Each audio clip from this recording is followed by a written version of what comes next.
मैं अनुज चौधरी एक बार फिर से अपनी श्रृंखला की नई कहानी मेरी ज़िंदगी की कहानी में अपनी मेहमान के साथ आप लोगों के समक्ष प्रस्तुत हूँ। आज हमारे साथ जो मेहमान हैं वो सादा जीवन उच्च विचार का एक अनुपम उदाहरण है। बहुत ही सरल, बहुत ही सौम्य और बहुत ही साहसी स्वभाव की हमारी मैडम श्रीमती राजकांता मैम। तो हम स्वागत करते हैं मैम, बहुत बहुत स्वागत है आपका। मैम के विषय में मैं बता दूं कि मैम 29 साल से शिक्षा के क्षेत्र में लगी हुई हैं। शिक्षा के क्षेत्र में तो बहुत पहले से लगी हुई हैं। 29 साल से मैम बलवंती देवी इंटर कॉलेज रन कर रही हैं और अभी 8 9 साल पहले बलवंती देवी एकेडमी और एक और संस्था का निर्माण किया है, बलवंती देवी रिहेबिलिटेशन इंस्टीट्यूट। तो मैम शिक्षा के क्षेत्र में लगातार लगी हुई हैं। तो जानते हैं मैम का सफ़र कैसा रहा, कहाँ से शुरू हुआ और कैसे उनकी ज़िंदगी की शुरुआत हुई। मैम थोड़ा सा नमस्ते मैम, थोड़ा सा आदमी की ज़िंदगी का सफ़र तो उसके पैदा होने से ही शुरू हो जाता है जी। ऐसा ही मेरा भी सफ़र था, क्योंकि हम देहात से ही जुड़े हुए हैं। भले ही एक एजुकेटेड फैमिली से बिलोंग करती हूँ, लेकिन हमारी जो नींव है वो गांव से ही बिलोंग करती है। मैं अब बागपत जिले में रमाला गांव पड़ता है जी, वहाँ पर मेरी शिक्षा हुई जी। और पहले हमारा वहाँ इंटर कॉलेज था, गांधी विद्या निकेतन अभी है। इंटर के पिताजी का नहीं, मेरे पिताजी तो दिल्ली जॉब करते थे, सेंट्रल सेक्रेटरी ऑडिटर थे जी। लेकिन हम लोग गांव में रहते थे, हमारी मदर गांव में ही रहती थी जी। आते जाते रहते थे, वैसे जॉइंट फैमिली थी, पूरा परिवार जैसे गांव में अक्सर हुआ करता था। तो मैं मानती हूँ कि इस तरह की जॉइंट फैमिली में रहना भी एक अपने आप में बहुत अच्छा संस्कार माना होता है, क्योंकि उसमें सभी रिलेशंस के बारे में पता चलता है कि हमें किसके साथ कैसे रहना है जी। बिल्कुल। तो वहाँ से फिर डिग्री कॉलेज भी मैं 11th में थी, तभी वहाँ पर डिग्री कॉलेज की भी स्टार्टिंग हो गई थी। तो ग्रेजुएशन वहीं से मैंने किया। तो मैम जैसे कि जानने को मिला कि आपकी शादी, आप 12वीं कक्षा में पढ़ती थी तभी आपकी शादी हो गई। 12वीं कर चुकी थी, ग्रेजुएशन का फर्स्ट ईयर था। फर्स्ट ईयर का ग्रेजुएशन था। तो फिर अपनी शादी के बारे में बताइए। शादी के बाद जैसे पहले लड़कियों को होता था, पता ही नहीं होता था कि शादी क्या होती है जी। अब तो मैच्योर हो जाती हैं लड़कियां जी, सब पता तो रहता है। रोना धोना चलता था कि हमें तो पढ़ना है, शादी भी करानी है। तो हमारे घर वाले सभी बड़े भाई और सबने कहा नहीं, हम पढ़ाएंगे तुम्हें। तो शादी के बाद भी ग्रेजुएशन किया और फिर जैन डिग्री कॉलेज बड़ौद से मैंने MA इंग्लिश में 79 में पास। क्या कहते हैं 79 में आप रेगुलर ही एजुकेशन में रही। तो मैम आपको पहले से ही पढ़ने का शौक था, तो आपको लगता था कि क्योंकि कुछ करना है? मैं जो बताना चाहती हूँ, एक हमारा जो जॉइंट फैमिली का वो था, जी। घेर होते थे जैसे जी, बिल्कुल। घेर में नीम के पेड़ के नीचे, जामुन के नीचे सभी इकट्ठे बैठ जाते थे। जो हमारे भाई, बड़े भाई, चाचा परिवार से पढ़ते थे, सभी पढ़े लिखे थे, अब अलग अलग जगह पर सेटल हैं, सभी सेटल का रिटायर्ड हो चुके। तो एक माहौल ऐसा बनता था कि सब बातें करते थे अपनी अपनी, तो बहुत जी के पढ़ती थी उसमें। हाँ। इंटरेस्ट आता था, तो हर सब्जेक्ट की नॉलेज हो जाती थी, क्योंकि कोई मैथ से पढ़ रहा था, कोई हिंदी से पढ़ रहा था। एक तरह से कैरियर काउंसलिंग हो जाती थी कि कोई क्या बनना चाह रहा है, तो वहाँ से आपको प्रेरणा मिलती थी कि सभी लोग भाई बहन इकट्ठे सपने देखते थे। तो मैम वो लोग सब अगर आज वो सब अब भी आपस में हम सब जुड़े हुए हैं, किसी को ये नहीं पता कि ये हमारे चाचा का है, ये गाँव का है, सभी ऐसे लगते हैं। और मेरे से सबका रिलेशन ऐसा है जैसे मैं सबकी रियल सिस्टर ही हूँ।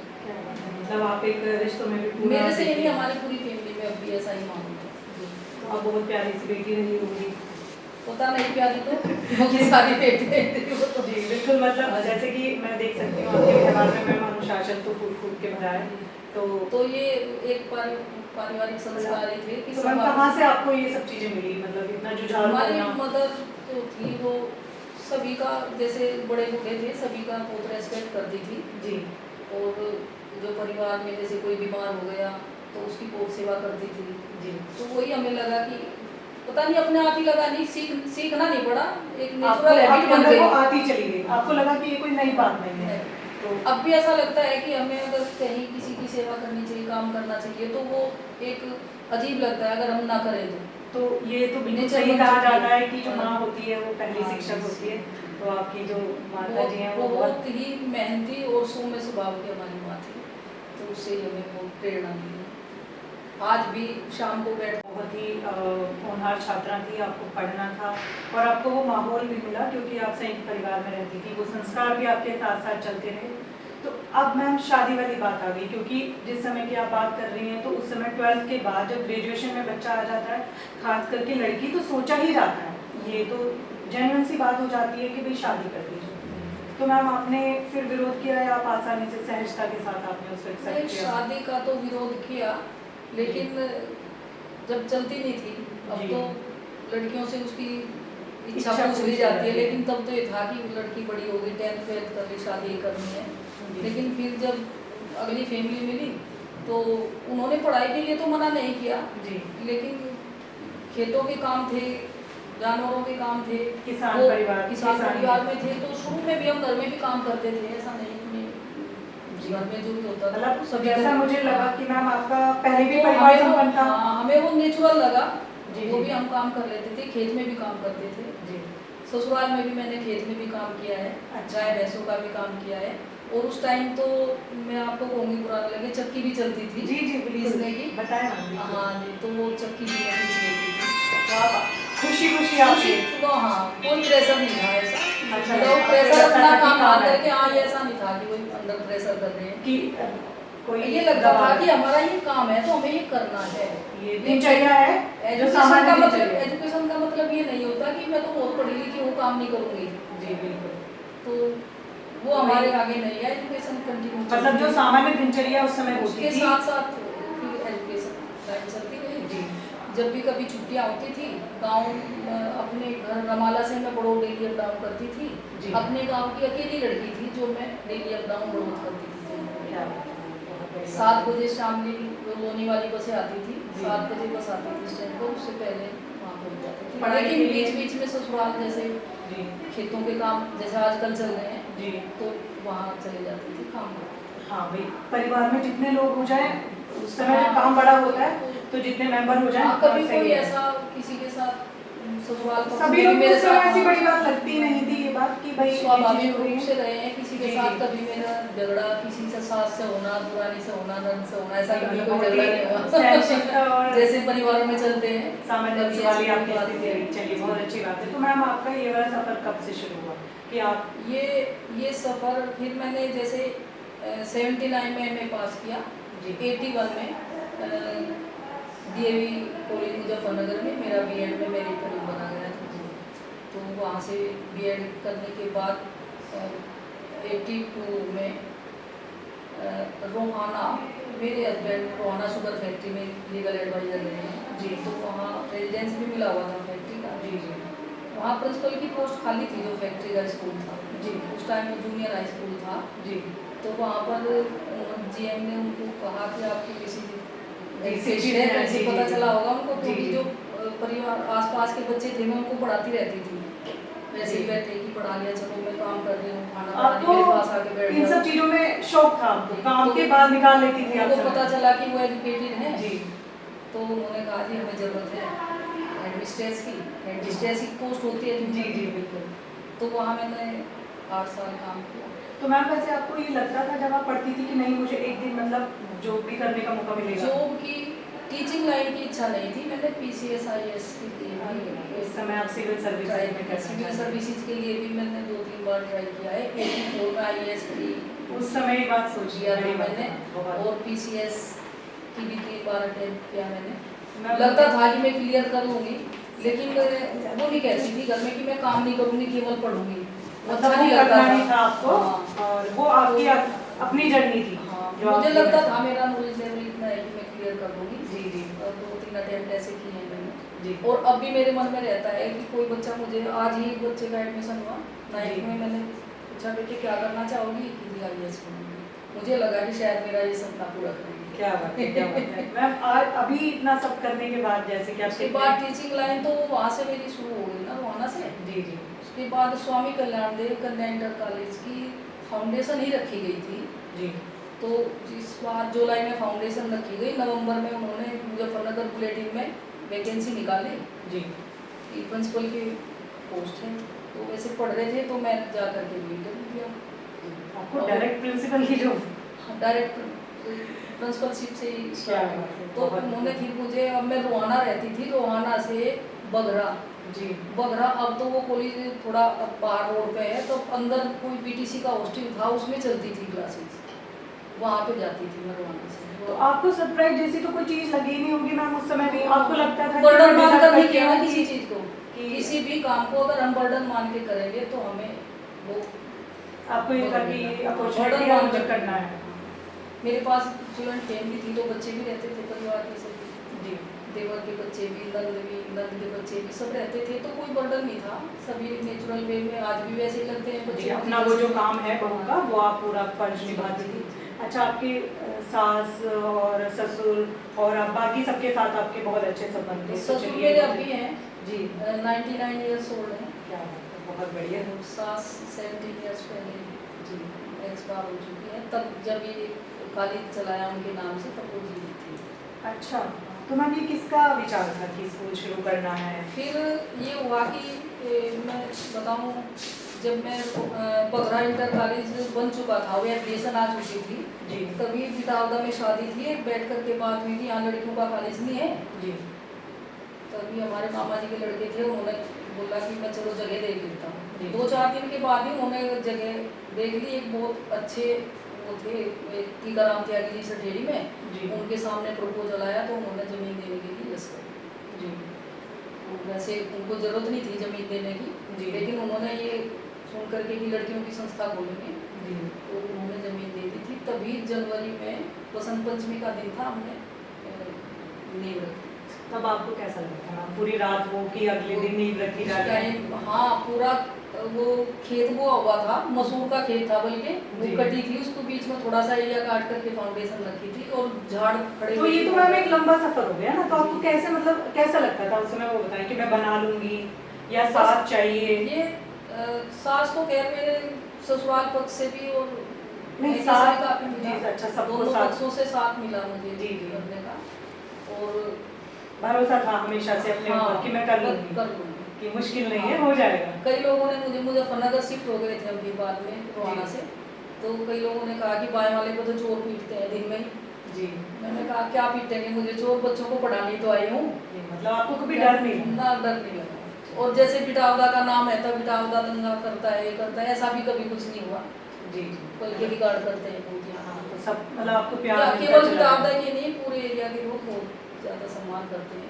अच्छा इस सफर में मैम आप यहाँ तक आ गई हैं, तो कहीं आपको ये लगता है कि मतलब जैसे आप सोचती रही होता रहा, सोचती रही होता रहा, या कभी ऐसा लगा कि नहीं ये थोड़ा मुश्किल होगा, कुछ ऐसी ऐसा चीजें मुश्किल हुआ भी नहीं, सब होता रहा? हाँ सब होता रहा, कंटिन्यूअसली चलता रहा, कूल माइंड से करते रहो, जी। ज़्यादा एक्सपेक्टेशंस ना करो कि मैं इतना पैसा कमा लूँगी या इतनी फीसें बढ़ा दूँगी या जी। किसी को दबा लूँगी, ऐसा मन में विचार नहीं आया, तो स्मूथली सब चलता। अच्छा मैम एक सवाल मैं ये पूछना चाहती हूँ आपसे कि जैसे स्कूल तो बहुत, आप भी पढ़ी स्कूल में, टीचर्स भी थे, तो आपने ऐसा क्या सोचा कि मैं अपने बच्चों को जो भी मेरे स्कूल में आएंगे, और क्योंकि मैं इस संस्था की ओनर रहूँगी, मालकिन रहूँगी, तो मैं ऐसा क्या दूँ जो और जगह नहीं मिलता? मार्किंग तो कुछ मैंने विशेष? कभी नहीं सोचा मन में जी। क्योंकि स्कूल किसी एक का नहीं होता जी।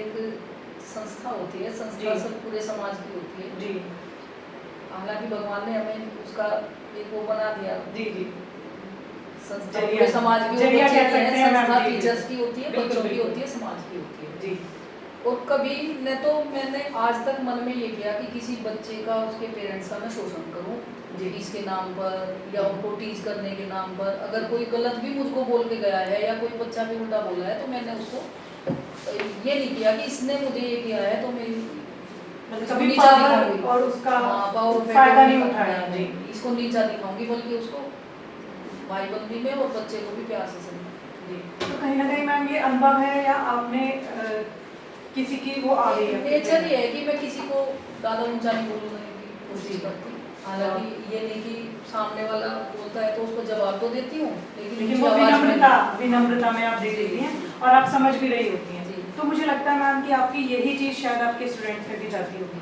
क्योंकि कहीं ना कहीं इतने सारे स्टूडेंट आपको देखते हैं। अब तो बच्चे थोड़ा सा चेंज हो गए। जी ये तो मैं कहना चाहूँगी कि पता नहीं मोबाइल ने चेंज कर लिए या जो हमारी न्यूक्लियर फैमिलीज होगी उसमें चेंज होगी बच्चे जी। क्योंकि घरों में भी इकट्ठे नहीं है जी। तो वो बच्चों पर प्रभाव पड़ता है कहीं ना कहीं मैम परवरिश बहुत में ज़्यादा अंतर पड़ता है सामाजिक बहुत ज़्यादा मैं में मानती अंतर हूँ आ बहुत गया। ज़्यादा पड़ता है वो तो जी लेकिन जो पहले बच्चे थे जी वो जैसे मैं बगरा में रही हूँ वहाँ भी इंटर कॉलेज की लड़कियाँ थी बहुत सम्मान करती थी वो भी और अब जहाँ यहाँ ही तो यहाँ भी जो पहले बच्चे हैं वो बहुत सम्मान करते थे करते अब भी हैं लेकिन वो बात नहीं है अब बच्चों में एक अकड़ है जी। मैं यहाँ पे सभी को ये भी थोड़ा सा इंगित करना चाहूँगी कि ये बच्चों में हो गया है कि हम कोई काम नहीं करना चाहते हैं। पहले क्या होता था कि बच्चे खुद से ही ये होते थे कि मम्मी ने कुछ काम बताया है या फिर घर में कोई काम है तो हम अपनी जिम्मेदारी समझ लेते थे कि हमें वो काम करना है, इसके बाद पढ़ना भी है।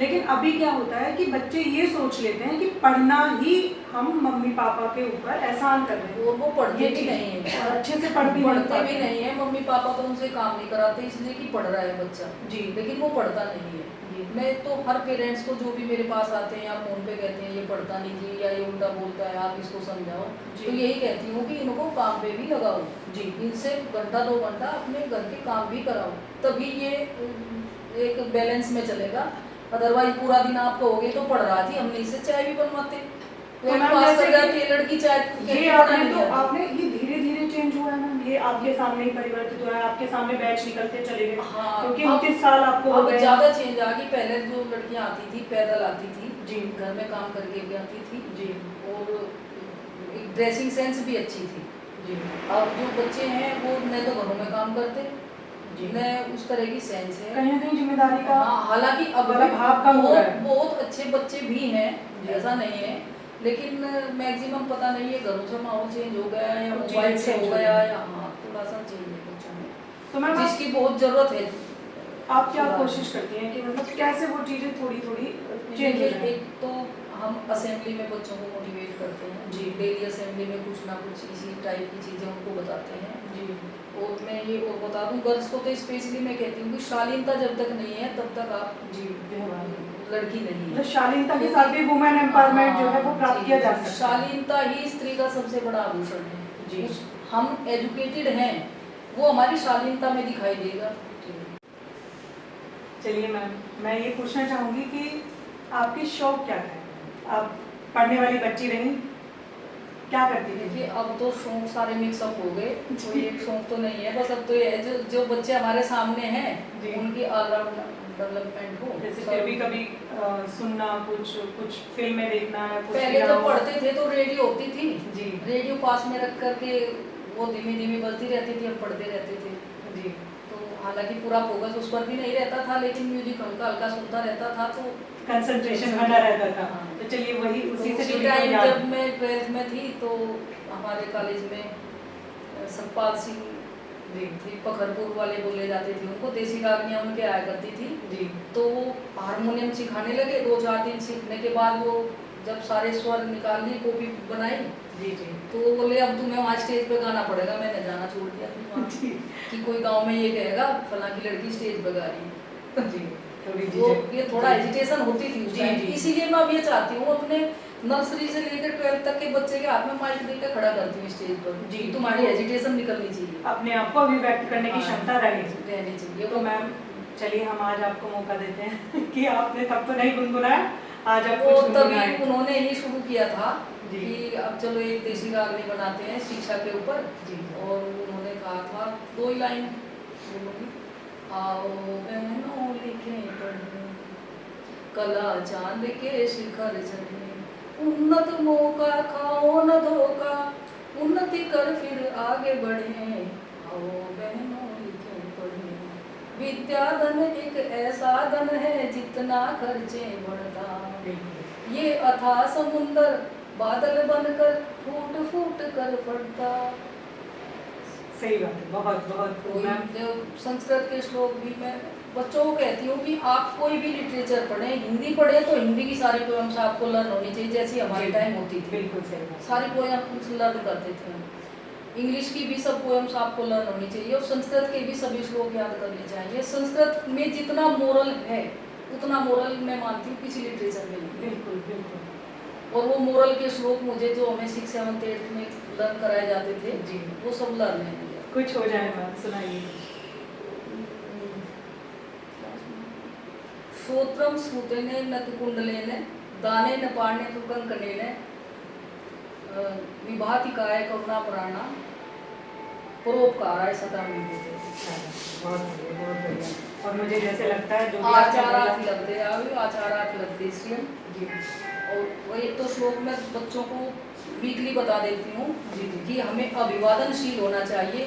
सबसे पहला श्लोक बोला उन्होंने, अभिवादनशीलस्य नित्यं वृद्धोपसेविनः चत्वारि तस्य वर्धन्ते आयु विद्या यशो। जी थोड़ा मैम एक्सप्लेन भी कर दीजिए आप भी बताएं इसका। जो बच्चा या व्यक्ति अभिवादनशील होता है यानी नित्य प्रति अपने बड़ों को अभिवादन करता है, नमस्कार करता है, जी तो उसकी चार चीजें बढ़ती हैं। जिन चार चीजों की ही जरूरत आदमी को जिंदगी में है। आयु, जी अगर हमारी आयु लंबी होगी तो हम कुछ कर पाएंगे। विद्या, जब आयु चलेगी तो हम साथ साथ एजुकेशन चलाते रहेंगे। विद्या का मतलब एजुकेशन नहीं, मैं बच्चों को ये भी बताती हूँ, विद्या विवेकशील विद्या होनी चाहिए।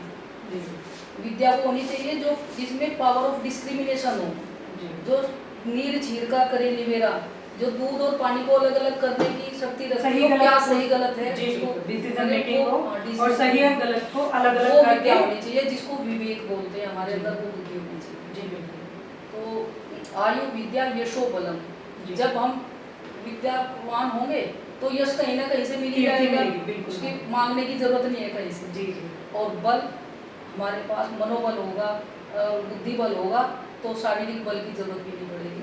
तो आयु विद्या यशो बलम, चार चीजें हमें चाहिए जिंदगी में, तो हमारी चारों चीजें बढ़ेगी। अगर हम सामने वाले को अभिवादन करते तो वो एक बार ये कहता है जीता, जी वो चीजें होनी चाहिए। ये श्लोक में बच्चों को बहुत बार बोलती हूँ। बिल्कुल मैम, ये बहुत अच्छा प्रयास है आपका। निरंतरता रहेगी तो कहीं ना कहीं आपके बच्चे वो चीज़ें धारण करेंगे। और जो ज़रूरत है मैम शिक्षा संस्थानों की, परिवारों की, आज ज़रूरत वही है कि कहीं ना कहीं जो चीज़ चली जा रही है, जो हमारे भारतीय करते संस्कृति हैं की पहचान बच्चे, है। करते हैं कुछ बच्चे तो फॉलो करते हैं जी बिल्कुल। लेकिन मैं समझती हूँ कि वो ले, वो तो हम किसी चीज़ को जब ले में बोलते हैं, किसी श्लोक को, किसी पोयम को, किसी कविता को ले में जो बोलते हैं तो उसका एक आनंद ही अलग आता है। बिल्कुल बिल्कुल, वो कहीं ना कहीं हम हाँ। उसमें खो जाते हैं और वो हमारे मतलब हम उसको धारण कर लेते हैं। और जब धारण कर लेते हैं तो वो हमारे व्यक्तित्व में दिखता भी है। तो जैसे मैं आपको देख पा रही हूँ मैम, आपके व्यक्तित्व में विनयशीलता भी नहीं, दिखती मैं है, तो ये शिक्षा मानती हूँ कि दिखती हम है। सामने वाले को किसी चीज़ के लिए तब उपदेश दें जब हमारे अंदर वो बिल्कुल चीज़ हो। वुमेन एम्पावरमेंट भी आपके अंदर दिखती है। तो ये बिल्कुल प्रत्यक्ष उदाहरण है कि हम इस चीज को लेके चलेंगे तो वो चीजें हमें मिलेंगी। बिल्कुल जब हम मिलेंगी। सामने वाले को कहेंगे जब बिल्कुल तभी सही तो बात है। तभी तो वो तभी वो करेगा follow जब हमारे करेंगे। अंदर वो चीज़ होगी। बिल्कुल मैम। मैम आपने ये सब किया, बहुत अच्छे से आपने शिक्षा भी ली और बहुत अच्छे से आप वुमेन एम्पावरमेंट का एक बहुत अच्छा उदाहरण दिए।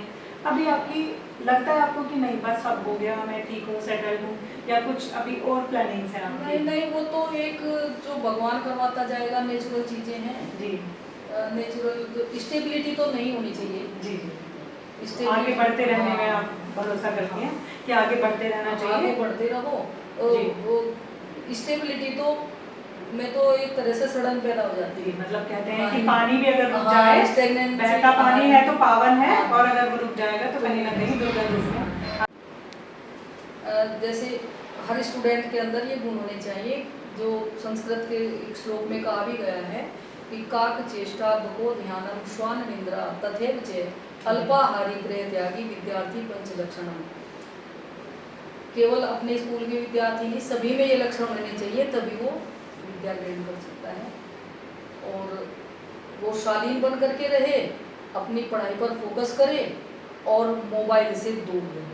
जी ये नहीं कहती कि बिल्कुल दूर रहे, जी। उसमें जो पॉजिटिविटी है उसको वो ग्रहण करे और फालतू की चीज़ें देखने में, उनको अडोप्ट करने में मोबाइल से दूर रहे तो सभी बच्चे कामयाब हो सकते जी बिल्कुल हैं। मैम ये से- मैं कभी नहीं मानती कि ये बच्चा बुद्धू है। जी बुद्धू कोई नहीं होता, भगवान ने सबके अंदर दिमाग कोई ना कोई पैदा कोई ना अच्छा कोई प्रतिभा talent उसके अंदर होती है है। उसके अंदर, बस निखारने की बात होती है। वो अपनी उसकी लगन की जरूरत होती है, जब उसके अंदर लगन हो जाएगी वो तभी अपनी पॉजिटिविटी। मैम जैसे हम एक पद पर जब हम पहुंच जाते हैं तो जब हम अपने पीछे देखते हैं तो हम उसमें किस किस को खड़ा पाते हैं? मतलब मैं चाहती हूँ कि आप अपने अंदर किसकी प्रतिभा देखती हैं, कि कहते हैं ना प्रतिमा किसकी देखती हैं अपने अंदर? आपने कहा देखिए, कि- मैं तो अपना सौभाग्य मानूंगी कि बचपन में परिवार संस्कारवान था हमारा। जी जी। कोई ऐसा व्यक्ति या कोई लेडीज हमारे परिवार में ऐसे नहीं थे जिससे हमें जहाँ से आपको सुनना कुछ मिला। नकारात्मकता मिली हो, जी। सकारात्मकता ही उसके मिली। बाद जैसे जैसे एजुकेशन लाइफ में गए, जूनियर तक की जो हमारी एजुकेशन हुई वो जूनियर हाई स्कूल बोर्ड का एग्जाम होता था, बोर्ड सेंटर रहता था हमारे पास। जी जी। इतनी अच्छी पढ़ाई वहाँ पर होती थी कि उसकी ग्रामर आज तक मुझे मैं याद कोई है। फेवरेट टीचर हमारे आपके रहे हो? दारा सिंह प्रधानाचार्य थे वहाँ के, कासिमपुर खेड़ी के। जी। साइकिल से आते थे, उनके साइकिल में ऐसा ही बैत होता था जैसा मैं रखती हूँ, जी। और दूर दूर तक देख करके बच्चे चले जाते थे दारा सिंह मास्टर यानी। वो हमारे इलाके के बड़े फेमस टीचर थे। ज्योग्राफी, हिस्ट्री और इंग्लिश बहुत अच्छी पढ़ाते थे। उसके बाद वैसे ही हमारे, जब मैं 9th में आई, इंटर कॉलेज में गई, तो 9th में किरठल से थे सूरजमल जी, जो वाइस प्रिंसिपल भी थे हमारे। और वो तो ये देख करके नहर के रास्ते से जाते थे, साइकिल से आते थे, पीछे से किसी लड़की की सिर से चुन्नी उतरी अगर हुई तो वहीं जा करके साइकिल रोक, कहते इसमें कील ठोक ले। लेकिन पढ़ाते बहुत अच्छा थे, आदर्श थे, बहुत सिंपल थे। और उसके बाद जैसे मैं 11th में आई तो आज भी मेरे जो इंग्लिश टीचर के रूप में आदर्श हैं वो मुझे बड़ा वो करते थे। हरवीर सिंह थे हमारे सूप के जी। लेक्चरर थे इंग्लिश के, जी। बहुत ज़्यादा गाइड करते थे, बहुत ज़्यादा गाइड करते थे। बल्कि मेरी एग्जाम कॉपी भी स्टाफ रूम में दिखाया करते थे कि इस लड़की ने देखो रट कर नहीं लिखा है कुछ भी। जी।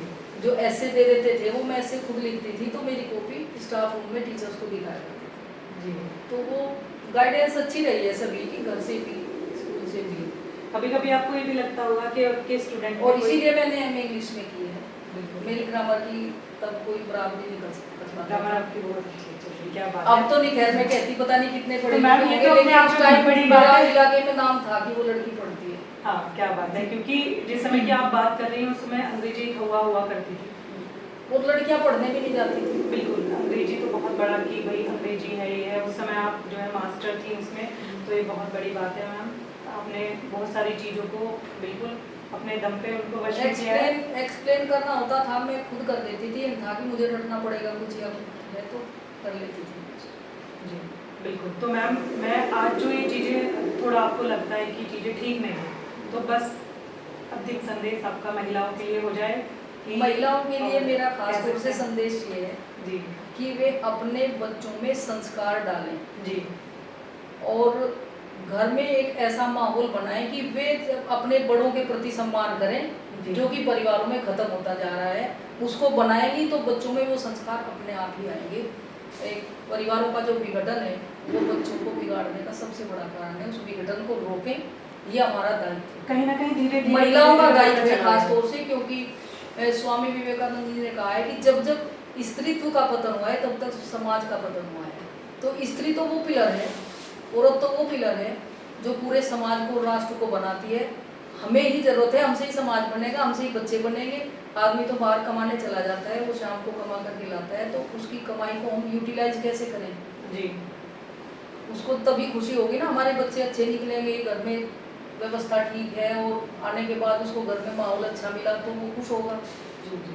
तो ये औरतों की ही जिम्मेदारी है इस समाज को जिस मतलब जिस तरफ वो तरफ जा रहा है उसको जी। मोड़ने की अब केवल कहीं ना औरतों कहीं की धीरे जिम्मेदारी धीरे है। धीरे धीरे जो पतन की तरफ थोड़ा लग रहा है कि जो नवीनीकरण है वो एक तरफ और संस्कृति और सभ्यता एक तरफ, दोनों का तालमेल और सामंजस्य के बनाना साथ चले, जी, लेकिन बिल्कुल। विचारों को अपने परिवार से जोड़कर। जैसे विज्ञान है और उसमें विज्ञान के जैसे जैसे तकनीकी आ रही है तो तकनीकी के लिए कहा जाता है कि उसको अगर सामंजस्यता के साथ प्रयोग किया जाए तो विज्ञान वरदान है। और कहीं तकनीकी से जुड़ना चाहिए। जी आज तो सभी के हाथ में कंप्यूटर, लैपटॉप है।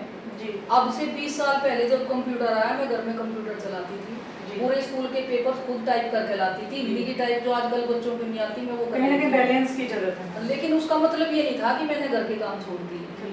मैं मुजफ्फरनगर में भी गाय भैंस रखती थी। इसलिए कि अपनी जिम्मेदारियों से अगर सुविधाएं मिल जाए तो इसका मतलब ये नहीं जिम्मेदारियों से घर के काम छोड़ दे, बिल्कुल। तो घर के कामों के साथ साथ एडजस्टमेंट करके परिवार को रखना चाहिए।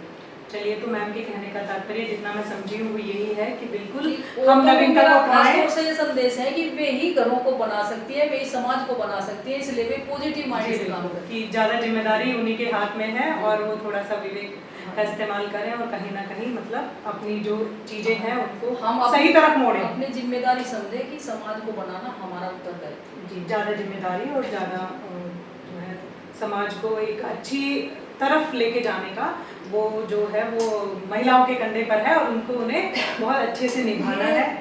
सभी एजुकेटेड लेडीज हैं हम, जी जी, ये ना मानना कि मैं तो पढ़ी लिखी हूँ, मैं क्यों ये काम जी, करूँ, बस बिल्कुल। यही डाउनफॉल का ये भाव नहीं होना चाहिए, हाँ। सकारात्मकता का मैं भाव तो होना पढ़ी चाहिए। और कई लड़कियां सुनते हैं कि अच्छा पढ़ ली रोटी पाऊंगी मैं, बिल्कुल वो गलत है। वो बिल्कुल बिल्कुल गलत है कि जब खानी है तो अपने आप को किसी काम से पीछे नहीं हटना पीछे नहीं चाहिए। हटना चाहिए। सद्गुण हर काम मतलब होता है कि भी सभी चीजें आनी ऐसे चाहिए। ऐसे नहीं होना चाहिए कि नहीं मैं तो पढ़ ली मैं ये काम नहीं करूंगी, वो बल्कि और अच्छी तरीके से होना चाहिए। हाँ, हमारे व्यक्तित्व को घटाता नहीं है बल्कि वो एक निखार लेके आता है कि हमें ये भी आता है, ये भी आता है और हम सब चीजें कर सकते हैं। सामने वाले को इंफीरियरिटी फील ना हो कि तो पढ़ा लिखा है इसके सामने हमको हो जाए। जी। अगर हमारे सामने कोई अनपढ़ आदमी भी है तो उसको ये फील हो कि हमारे जैसा ही है, जी बिल्कुल। उसके सामने हम ओवर शो ना करें, उस जैसा ही बन करके उससे बात मतलब करें। शिक्षा कभी भी ये नहीं सिखाती है कि आप सामने वाले को नीचा दिखाओ, जी, वो साथ लेके यही- चलना सिखाती यही- है। यही मेन यही है सच्ची मेरी- शिक्षा है। हाँ। अगर वास्तव में हमने शिक्षा को ग्रहण किया है, जी ना कि कहते हैं ना कि हमने मतलब पढ़ लिया केवल और उसको उतारा नहीं, सीखा नहीं। जी। तो आपके कहने का मतलब है कि हमें उसको अपने जीवन में उतारना है और अच्छी चीज़ों को अपने व्यवहार में लेके आना है जी। और एक बहुत प्यारा सा समाज बनाना है जहाँ सकारात्मकता हो और अपने बच्चे जो है वो बहुत अच्छी सी शिक्षा ग्रहण करें और अपने जीवन में आगे अच्छी दिशा की तरफ मुड़े। तो मैम के इसी प्यारे से और बहुत ही अच्छे संदेश के साथ हम यहीं विराम देते हैं अपनी इस कहानी को। धन्यवाद, नमस्कार।